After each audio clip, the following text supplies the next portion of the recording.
வரைக்கும் உலகத்துல அதை பிரேக் பண்ணி எந்த படமும் எடுக்கல. 11 நாள் 23 மணி நேரம் 45 நிமிஷத்துல எடுத்து முடிக்கப்பட்ட படம் சார். உங்களை பத்தி இண்டஸ்ட்ரியில தப்பான ஒரு இது இருக்கு, அதனால சாரி சார். இந்த படம் வந்து 12 நாள் எடுத்து முடிக்கணுங்கிறதுக்காக நான் வந்து சாதாரண கதையெல்லாம் எடுக்கல, ஒரு ஆக்ஷன் த்ரில்லர் தான். அது வந்து ஒரு ஸ்ரீலங்கன் பேக்ட்ராப். ஒரு இயக்குனரா நான் ஒரு சாதனை பண்ண இயக்குனரா நான் வெளியில வந்தேனே தவிர எனக்கு வந்து மிகப்பெரிய சோதனையான காலம். பின் மீடியா தமிழ் நேயர்களுக்கு வணக்கம். நான் கிருஷ்ணமூர்த்தி வெங்கடேசன். இது வரைக்கும் இந்த சேனல்ல நான் அரசியல் பத்தி கருத்து சொல்லிட்டு இருந்தேன். இப்போ கொஞ்சம் சினிமா பத்தி பேசுவோம். இனிமேல் கொஞ்சம் சினிமா பத்தி இந்த சேனல்ல பேசுவோம். நீங்க ஆதரவு கொடுக்கணும், தொடர்ந்து எங்களை வந்து ஃபாலோ பண்ணணும். இப்ப மத்த சினிமா பத்தி பேசுறதுக்கு முன்னாடி நான் டைரக்ட் பண்ண சினிமா சிவப்பு மழையை பத்தி பேசுவோம். சிவப்பு மழை நீங்க கேள்விப்பட்டிருப்பீங்களா?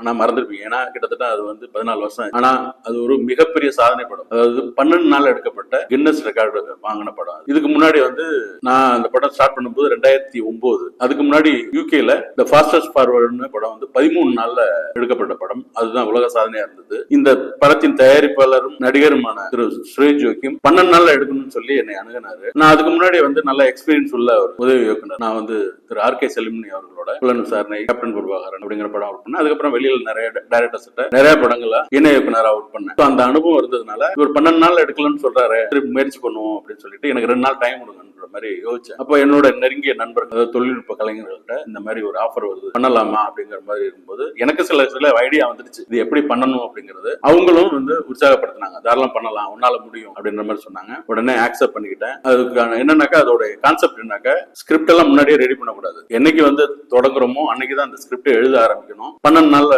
முடிக்கணும். காப்பி, அதாவது ஸ்கிரீன்ல படம், கதையை எழுதி 12வது நாள் திரையில படம் அப்படிங்கிறது அந்த அதை வந்து ஆரம்பிச்சோம். கரெக்டா வந்து அதுக்கு தகுந்த மாதிரியான நடிகர் கிடைச்சாங்க. தொழில்நுட்ப கலைஞர்கள் நல்லா அது ஆர்வமா வந்தாங்க. எல்லாத்துக்கும் ஒரு சேலஞ்சா இருந்தது. இதை பத்தி சொன்னோன்னே ஃபர்ஸ்ட் ஒரு இதா இருந்தாங்க, அதுக்கப்புறம் சேலஞ்ச் ஆயிடுச்சு. ஒரு சிலர் மட்டும் பயந்தாங்க. என்னன்னாக்கா, இது நான் பிளான் பண்ணது என்னன்னா 7 நாள் ஷூட்டிங், 5 நாள் போஸ்ட் ப்ரொடக்ஷன், இதுக்குள்ளதான் அப்படின்ற மாதிரி. அது மாதிரி 7 நாள் எல்லாத்தையும் போய் ஆர்டிஸ்ட் எல்லாம் பேசும்போது இந்த மாதிரி காலையில ஆரம்பிச்சா 7 நாள் வரைக்கும் தூங்கவே கூடாது, ரவுண்ட் த கிளாக் ஒர்க் பண்ணணும்ன்றதுதான் இதோடைய இது. தொழில்நுட்ப கலைஞர்கிட்ட சொல்லிட்டு ஆர்டிஸ்டும் வந்து ஒரு சிலர்கிட்ட போய் கதை சொல்லும் போது கொஞ்சம் பயந்தாங்க, யோசிச்சாங்க, வரல. ஒரு சிலர் ஒத்துக்கிட்டாங்க. அப்படி வந்தவங்க எனக்கு ரொம்ப ரொம்ப நான் பாராட்டணும்னாக்க மீரா ஜாஸ்மின், அவங்க தான் அந்த படத்தோட ஹீரோயின். அவங்கள பத்தி வெளியில தப்பா சொன்னாங்க. அதாவது நான் போய் அப்ரோச் பண்ணதுக்கு முன்னாடி ஐயோ அவங்கள போய் இந்த கான்செப்ட் செலக்ட் பண்றீங்களேன்ற மாதிரி சொன்னாங்க. பட் அவங்கள்ட்ட போய் சொன்னோன்னு ஒத்துக்கிட்டாங்க. அதே மாதிரி ஷூட்டிங்லையும் மிக அற்புதமா வந்து ஒத்துழைச்சாங்க. காலையில முதல் நாள் வந்து ஈவினிங் ஆரம்பிச்சோம். அதே மாதிரி 7வது நாள் தான் அவங்கள வந்து பேக்கப்ன்ற வார்த்தையை அவங்க கேட்டாங்க. அது வரைக்கும் அவங்க வந்து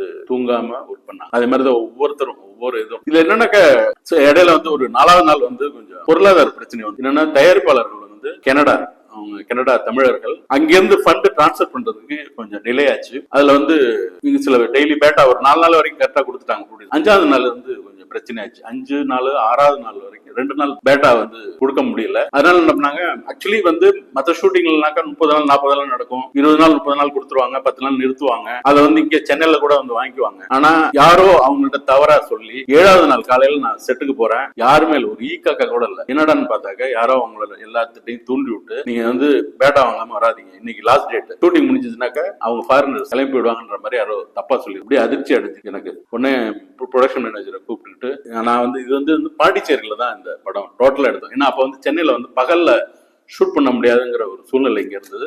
அதனால பாண்டிச்சேரியில தான் டோட்டல் இது பிளான் பண்ணோம். மொத்தம் கிட்டத்தட்ட 600 பேரை அப்படியே கொண்டு போய் அங்க செட்டில் பண்ணோம். அங்க உள்ள லாட்ஜ் எல்லாமே நம்ம டீம் தான் இருந்தது, நம்ம யூனிட் தான் இருந்தது. இப்ப நான் வந்து ஒவ்வொரு யூனிட்டும் தங்கியிருக்க இடத்துல போய் பேசுறேன், இல்ல கண்டிப்பா வந்துடும், அவங்களுக்கு அங்க இருந்து பணம் டிரான்ஸ்பர் பண்றதுக்கு டிலே அப்படின்னு கன்வின்ஸ் பண்ணி மத்தியானம் ஆயிடுச்சு. எல்லாரையும் படப்பிடிப்புக்கு வர்றதுக்கு ஒத்துக்க வைக்கிறதுக்கு. அதுக்கப்புறம் வந்தாங்க. சாயந்தரம் 6:30 மணிக்கு தான் எல்லாரும் வந்து சேர்ந்தாங்க. நான் ஷார்ட் எடுக்கிறதுக்கு 9:30 தான் எடுத்தேன். நைட்டு எடுக்க ஆரம்பிச்சு எனக்கு என்னன்னா கிட்டத்தட்ட 12-15 மணி நேரம் வேஸ்ட் ஆயிடுச்சு. ஏன்னா இந்த 7 நாள் ஷூட்டிங் ஒவ்வொரு நிமிஷமும் கால்குலேட் பண்ணி நான் பிளான் பண்ணேன். அதாவது 3 யூனிட் ஒர்க் பண்ணோம். ஃபர்ஸ்ட் 2 நாள் மட்டும் 3வது யூனிட் ஒர்க் பண்ணாங்க. அடுத்ததுக்கப்புறம் 3வது நாள்ல இருந்து 2 யூனிட் தான் ஒர்க் பண்ணோம். காலையில நான் கிளம்புவேன், என்னோட செட்டுக்கு போறதுக்கு முன்னாடி அந்த செட்ல போயிட்டு என்னென்ன பண்ணணும் அப்படிங்கறது அவங்களுக்கு டிஸ்கிரிப்ஷன் கொடுப்பேன். அவங்க வந்து அதை வச்சு ஸ்டார்ட் பண்ணுவாங்க. அதுக்கப்புறம் எனக்கு வருவேன், இங்க ஷூட் பண்ணுவேன். இப்படி இப்ப வந்து அந்த 15 மணி நேரங்கிறது இன்னொன்னு கொடுமை என்னன்னாக்கா அதுல வந்து ஹீரோ வந்து அது வரைக்கும் 6 நாள் வரைக்கும் வேற கெட்டப், 7வது நாள் வேற கெட்டப். பிளாஷ்பேக் போர்ஷன் கதையோடைய முக்கியமான இதே அதுதான். ஆனா அந்த 15 மணி நேரம் வேஸ்ட் ஆனது. எனக்கு மறுநாள் காலையில வரைக்கும் தான் டைம் இருக்கு. 9 மணிக்கு ஷார்ட் எடுக்கிறேன், ஆரம்பிக்கிறேன், காலைல 5 மணிக்கு பேக்கப் பண்ணும், டோட்டலாவே பேக்கப் பண்ணிட்டு சென்னைக்கு வந்து இதுக்கு இடையில வந்து டெய்லி ஷூட் பண்றத அப்போ வந்து பிலிம் ஃபார்மேட், இப்ப மாதிரி டிஜிட்டல் கிடையாது, பிலிம் ஃபார்மேட் ஷூட் பண்ணி இங்க வந்து சென்னைக்கு வந்து லேப்ல கொடுத்து டெவலப் பண்ணி அதை டெலிசினி பண்ணி அங்க வரும். அங்க வந்து திரு வி.டி. விஜயன் அவர்கள் தான் எடிட்டிங். அப்போ அங்க ஆவிட் மிஷின் ஒரு 3 மிஷின் வச்சுக்கிட்டு டெய்லி எடுக்க டெலிசினி பண்ணி வர எடிட்டிங் நடந்துகிட்டே இருந்தது. நான் முடிப்பேன், போய் நைட்ல போயிட்டு அங்க அது வரை எடிட் பண்ண வரைக்கும் பார்ப்பேன். அதுல ஏதாவது இருந்ததுனாக்கா மறுபடியும் ஷார்ட் எடுத்து கொடுப்பேன். இந்த மாதிரி கரெக்ட் பண்ணி இந்த 7வது நாள் தான் மிக மிக கொடுமையான சோதனையான நாள். என்னன்னா முக்கியமான போர்ஷன் எடுக்கணும்னு சொல்லி பிளான் பண்ண முடியல. அப்ப அந்த 24 மணி நேரத்துல எடுக்க வேண்டிய அந்த இதை வந்து கிட்டத்தட்ட நைட் 9:30 மணிலேருந்து காலைல 5 மணி வரைக்கும் கிட்டத்தட்ட 7 மணி நேரத்துல நான் எடுத்து முடிக்கணுங்கிற கம்பல்சனுக்கு வந்தேன். அதனால அப்படியே சுருக்கி என்ன விஷயம் கன்வே பண்ணணுமோ அது மட்டும் தான் எடுக்க முடிஞ்சுது. அதனால வந்து எனக்கு திருப்தியே இல்லை. ஆனா அதுக்கப்புறம் இங்க வந்தோம், மற்ற போஸ்ட் ப்ரொடக்ஷன் நடந்தது, டப்பிங்கு, ரீரெக்கார்டிங்கு, எஃபெக்ட்ஸ் இந்த மாதிரி எடுத்து என்னன்னா ஒரே ஒரு 12 நாளுங்கிற விஷயம் இல்லை, 11 நாள்லயே முடிச்சிட்டேன். 11வது நாள் காலையிலேயே காப்பி ரெடி ஆயிடுச்சு. அதாவது நான் கமிட் பண்ணி கொடுத்ததோட ஒரு நாள் முன்னாடியே முடிச்சிட்டேன். வேற விஷயங்களால லேப்ல இருந்து வெளியில வர்றதுக்கான பிரிண்ட் வெளில வர்றதுக்கான இது அமையல. அது ரொம்ப வருத்தமா ஆயிடுச்சு. அப்படி இப்படி பேசி ஏன்னா சில பைனான்சியல் பிரச்சனை, சிலர் பண்ண பிரச்சனைகள் இதெல்லாமே வந்து மொத்தமா அங்க வந்து நின்றுச்சு. அதனால லேப்ல வந்து பிரிண்ட் வெளியில கொடுக்க மாட்டேன்ட்டாங்க. என்னன்னாக்க அப்போ நாங்க வந்து திரு முத்தமிழறிஞர் கலைஞர் தான் சிஎம் இருந்தாங்க. அவங்களை கூப்பிட்டு ஸ்கிரீன் பண்ணலாம்னு சொல்லி பிளான் பண்ணிருந்தோம். முன்னாடியே சொல்லிலாம் வச்சிருந்தோம், ரெடி பண்ணணும்னு சொல்லுங்கன்னாங்க. ஆனா அன்னைக்கு 11வது நாள் பிரச்சனை வந்தோன்னா அந்த சொன்ன டயத்துல எங்களால ஸ்கிரீன் பண்ண முடியல. சரி அவங்களுக்கு தான் ஸ்கிரீன் பண்ண முடியல அப்படின்னு சென்சார் ஆபீஸருக்கு போன் பண்ணோம். அப்ப பாபு அப்படிங்கிறவர், அவர் வந்து என்னன்னாக்கா திரு ருத்ரையா அவர்களுடைய கோடைரக்டர் ஒர்க் பண்ணவர். இப்போ அவர் ஆர்வோ, அதாவது சென்சார் போர்டு ஆபீசர். அவர் இது படம் ஆரம்பிக்கிறது அவர் சொன்னேன், இந்த மாதிரி சார் இந்த மாதிரி பண்ண போறேன், வந்தோடனே ஸ்கிரீன் பண்ணோன்னே எனக்கு வந்து பார்த்துட்டு நீங்க உடனடியாக சர்டிபிகேட் கொடுக்கணும். ஏன்னா இது ரெக்கார்டு, நீங்க சர்டிபிகேட் கொடுக்கறத வச்சுதான் ரெக்கார்டு நான் வந்து ஆல்ரெடி அப்ளை பண்ணிருக்கோம். இந்த சர்டிபிகேட் கொடுத்தாதான் அது வந்து ஃபுல்ஃபில் ஆகும். படம் இத்தனை நாள்ல சொல்லி முடிச்சாங்கன்ற அந்த இது வரும். அந்த மாதிரி போய் சொல்லியிருந்தேன். சரி ஓகே, சிஎம்க்கு தான் போட முடியல, சென்சார் போர்டு ஆபீஸுக்கு போடலான்னு சொல்லிட்டு அப்புறம் லேப்ல எல்லாம் பேசி கரெக்ட் பண்ணி கொண்டு போய் ஸ்கிரீன் பண்ணோம். கரெக்டா 11 நாள், அதாவது கிட்டத்தட்ட 11 நாள்னா அன்னைக்கு சாயந்தரம் தான் ஸ்கிரீன் பண்ண முடியும். அதாவது மொத்தம் 12 நாள்ல கணக்கு அந்த கால சர்டிபிகேட்லயே வரும். 11 நாள் 23 மணி நேரம் 45 நிமிஷத்துல எடுத்து முடிக்கப்பட்ட படம் கின்னஸ் சர்டிபிகேட்ல மென்ஷன் பண்ணி கொடுத்தாங்க. அது என்னன்னாக்கா அந்த போராடி கொண்டு போய் ஸ்கிரீன் பண்ணதான். இல்லாட்டி நான் முன்னாடி பண்ணியிருந்தேன்னா இன்னும் கம்மியா இருக்கும். மிகப்பெரிய அந்த மாதிரி எடுக்கப்பட்ட படம் தான் சோப்பு மழை. இன்னைக்கு வரைக்கும் உலகத்துல அதை பிரேக் பண்ணி எந்த படமும் எடுக்கல. இன்னைக்கு வரைக்கும் சோப்பு மழை தான் அந்த 12 நாளுக்குள்ள எடுக்கப்பட்ட படங்கள். இந்த படம் வந்து 12 நாள் எடுத்து முடிக்கணுங்கிறதுக்காக நான் வந்து சாதாரண கதையெல்லாம் எடுக்கல, ஒரு ஆக்ஷன் த்ரில்லர் தான் எடுத்து. என்னன்னாக்கா அது வந்து ஒரு ஸ்ரீலங்கன் பேக்டிராப். இலங்கை ஆர்மினால பாதிக்கப்பட்ட ஒரு ஹீரோ, அந்த ஆர்மில ஒருத்தன் வந்து இங்க தமிழ்நாட்டுல இருக்கான், அவனை பழி வாங்குறதுக்காக வர்றான். எப்படி வந்து அதை வந்து பழி வாங்கி அவனோட இதை தீர்த்தாங்கன்றதுதான் கதை. அது மாதிரி அந்த டோட்டல் ஆக்ஷன் சீக்வன்ஸ் எல்லாம் இருந்தது. படத்துல 4 பாட்டு, இது இந்த மாதிரி எல்லாமே பேக்கடா தான், அதாவது சும்மா சாதாரணமா வந்து அந்த கதையை வந்து நான் அமைக்கல, ஃபுல் பேக்கடாவே பண்ணியிருந்தது. எல்லாரும் சொல்லி முடிச்சோன்னே இதை எடுத்துறீங்களே. இதுல வந்து யாராவது நடிச்சாங்கன்னாக்க மீரா ஜாஸ்மின், விவேக், சுமன், ராஜீவ், போஸ் வெங்கட், இவங்கலாம். ஒவ்வொருத்தங்கள்ட்டையும் கதை சொல்லும்போது என்ன சார் இதை 12 நாள் எடுத்துருவீங்களா, இது அந்த மாதிரி ஸ்கிரிப்ட் இல்லையே, ரொம்ப நீங்க வந்து 60 நாள் 70 நாள் பண்ண வேண்டிய கதையை வந்து சொல்றீங்களே அப்படின்ற மாதிரி கேட்டாங்க, ஆச்சரியப்பட்டாங்க. இல்ல சார் எடுத்துருவேன். அதுல ரொம்ப ரொம்ப இது பண்ணது, கவலைப்பட்டது வந்து விவேக் அவர்கள் தான். விவேக் வந்து படத்துல வந்து மொத்தம் 3 நாள் நடிச்சாங்க. இதனால கதை சொல்லி முடிச்சோன்னே சார் எப்படின்னா சார் எப்படி முடியுமா அப்படின்ற மாதிரி கேட்டாங்க. அதே மாதிரி ஷூட்டிங் வந்தாங்க, அவங்களும் நல்ல ஒத்துழைப்பு கொடுத்தாங்க. 3 நாள் நடிச்சு முடிச்சதுக்கு அப்புறம் டெய்லி எனக்கு ஃபோன் பண்ணுவோம், என்ன சார் பிளான் பண்ண மாதிரி முடிச்சிருவீங்களா அப்படின்னு. டெய்லி அவருக்கு ஆர்வம், இந்த கதையை இத்தனை நாள்ல எடுக்கிறேன்னு சொல்லியிருக்காரு, எடுத்து முடிப்பாராங்கிற ஒரு சந்தேகம், அதே நேரத்தில் ஆர்வம். அவருக்கும் கின்னஸ் ரெக்கார்டு கிடையாது. டெய்லி ஃபோன் பண்ணி கேட்பாரு, மேனேஜருக்கு ஃபோன் பண்ணுவாரு. அவருக்கு என்ன சார் பிளான் பண்ணி போயிட்டு இருக்கா, முடிஞ்சிருமா, கண்டிப்பா முடிஞ்சிடும் சார், சாதனை பண்ணுவோம் சார் அப்படின்ற மாதிரி அவங்க கிட்ட சொன்னேன். இந்த படம் 2009 மே 22 ஆரம்பிச்சு ஜூன் 3ஆம் தேதி கம்ப்ளீட் ஆச்சு. இது வந்து என்னன்னாக்கா மே 22 ஈவினிங் 6 மணிக்கு சாங் கம்போசிங்களோட ஆரம்பிச்சோம். திரு தேவா அவர்களும் திரு வைரமுத்து அவர்களும் தான் கலந்துக்கிட்டாங்க. சுச்சுவேஷன் சொன்னோன்னே அங்க கம்போஸ் பண்ணாங்க. இதுல பெரிய ஒரு விஷயம்னாக்க திரு தேவா அவர்களை பாராட்டியா 2 நாள்ல 4 பாட்டு ரெக்கார்ட் பண்ணி கொடுத்தாங்க. 4 பாட்டையும் 2 நாள்ல எழுதி கொடுத்தாரு திரு வைரமுத்து அவர்கள். அது ரொம்ப பாராட்டணும். அது இல்லாம ரீரெக்கார்டிங் ஒரே நாள்ல முடிச்சாங்க. அதாவது முதல் நாள் ஈவினிங் ஆரம்பிச்சு மறுநாள் காலையில முடிச்சு கொடுத்தாரு. ஏன்னா இதெல்லாம் வந்து கின்னஸ் ரெக்கார்டுக்கு வந்து ரொம்ப ரொம்ப ரொம்ப சப்போர்ட்டான விஷயம். போர்க்கால அடிப்படையில் ஒர்க் பண்ணாங்க, அதே மாதிரி குவாலிட்டியா பண்ணாங்க. அதே மாதிரி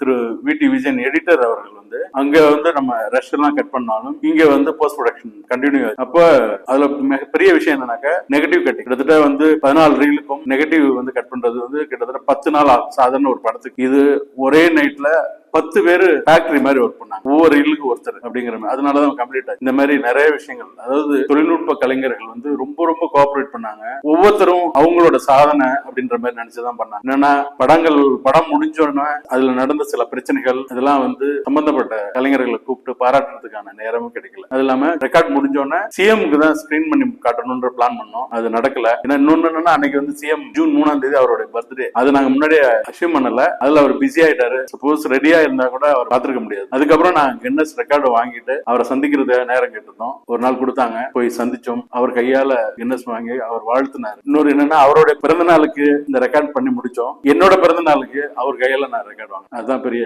கின்னஸ் ரெக்கார்டு. அவர் கையால வாழ்த்தோட வாங்கினதுதான் வாழ்க்கையில மறக்க முடியாத ஒரு இந்த சாதனையில இன்னொரு பெரிய மகிழ்ச்சியானது. அதுக்கப்புறம் ரிலீஸ்க்கு ஒரு போராட்டம் பாருங்க, அதுதான் மிகப்பெரிய.